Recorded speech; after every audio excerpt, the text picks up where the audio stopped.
নমস্কার বন্ধুরা, তোমাদের সবাইকে স্বাগত জানাই আমার পাকঘর ফুডিজ কিচেনে। সামনেই পৌষ পার্বণ, তাই তোমাদের সঙ্গে শেয়ার করতে চলেছি একটা পিঠে রেসিপি।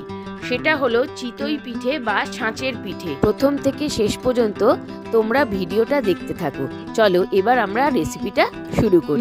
নিয়েছি 500 গ্রাম সেদ্ধ চাল। চালটাকে আমি সারা রাত ভিজিয়ে রেখেছি, এবার শিলনোড়ায় মিহি করে বেটে নেব। আমি যেহেতু সেদ্ধ চাল নিয়েছি তাই চালটাকে সারা রাত জলে ভিজিয়ে রেখেছিলাম। তোমরা চাইলে আতপ চালও ব্যবহার করতে পারো, তবে সেই চালটাকে বেশিক্ষণ ভেজানোর প্রয়োজন নেই। পিঠে তৈরি করার 2-3 ঘন্টা আগে ভেজালেই চলবে। শিলনোড়ায় চালটা বাটলে যেহেতু পিঠেটা খুব সুন্দর তৈরি হয়, তাই আমি চালটাকে শিলনোড়ায় বেটে নিচ্ছি। তোমরা চাইলে চালটাকে মিক্সিতেও পেস্ট করে নিতে পারো। তোমরা চাইলে চালটাকে পেস্ট করার পরিবর্তে আতপ চালের গুঁড়ো ব্যবহার করেও পিঠেটাকে তৈরি করতে পারো। তোমাদের সঙ্গে কথা বলতে বলতে ওদিকে আমার চালটা মিহি করে বাটা হয়ে গেছে।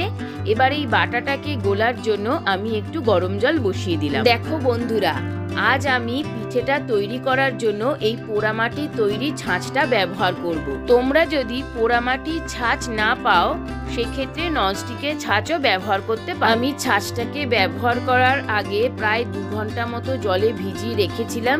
এবার এটাকে গ্যাসে বসিয়ে তাতে নুন দিয়ে দিলাম শুকনো করার জন্য। এবার গোলাটা তৈরি করব, তাই বাটাটাকে সসপ্যানে ঢেলে দিয়ে দিচ্ছি স্বাদমতো নুন। অল্প অল্প করে উষ্ণ গরম জল দিয়ে ব্যাটারটাকে আমি পাতলা করে গুলে নিচ্ছি। দিয়ে দিচ্ছি 1 মুঠো মতো গোবিন্দভোগ চালের গুঁড়ো। চালের গুঁড়োটা মেশানোয় ব্যাটারটা ঘন হয়ে গেছে, তাই আরেকটু জল মিশিয়ে ব্যাটারটাকে পাতলা করে নিচ্ছি। নরম নরম পিঠে তৈরি করার জন্য ব্যাটারটাকে অবশ্যই উষ্ণ গরম জলে গুলতে হবে। দেখো বন্ধুরা, নুনগুলো কি সুন্দর জমাট বেঁধে গেছে, অর্থাৎ ছাঁচটা আমার পিঠে তৈরি করার জন্য রেডি হয়ে গেছে। এবার ছাঁচটাকে মুছে পরিষ্কার করে একটা বেগুনের বোটা দিয়ে সামান্য তেল ব্রাশ করে নিচ্ছি। ব্যাটারটাকে আমি আধা ঘন্টার জন্য রেস্টে রেখে দিয়েছিলাম। আধা ঘন্টা হয়ে গেছে। এবার একটা গোল হাতার সাহায্যে ছাঁচে ব্যাটারটাকে দিয়ে দিচ্ছি। ঢাকনাটাকে ঢেকে দিয়ে 5 থেকে 7 মিনিটের জন্য লো ফ্লেমে রেখে দিচ্ছি। পিঠেটা ভাপে ভাপে তৈরি হয়ে গেছে। এবার একটা খুন্তি বা ছুরির সাহায্যে পিঠেটাকে তুলে নিচ্ছি। পিঠেটা তৈরি হয়ে গেছে। এবার একটা চিমটের সাহায্যে আমি প্লেটে তুলে নিচ্ছি। আজ পৌষ পার্বণের প্রথম পিঠে এই ছাঁচের পিঠে আমি তৈরি করলাম। এই পিঠেটা খেতে আমার বাড়ির সকলে খুব ভালোবাসে। এই পিঠেটা বেসিক্যালি আমি আমার মার থেকে তৈরি করা শিখেছি। জানো তো, এই পিঠেটা তৈরি করতে করতে আজ ছোটবেলার কথাগুলো খুব মনে পড়ছিল।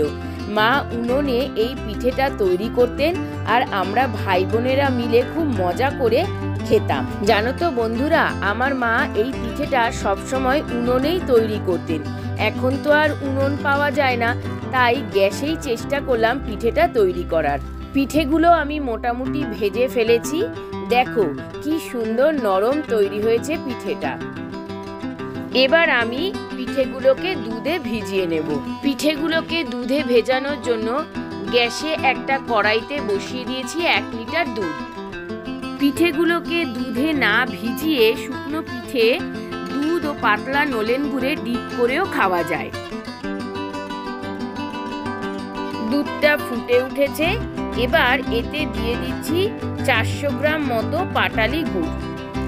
দিয়ে দিচ্ছি 1 বাটি মতো চিনি।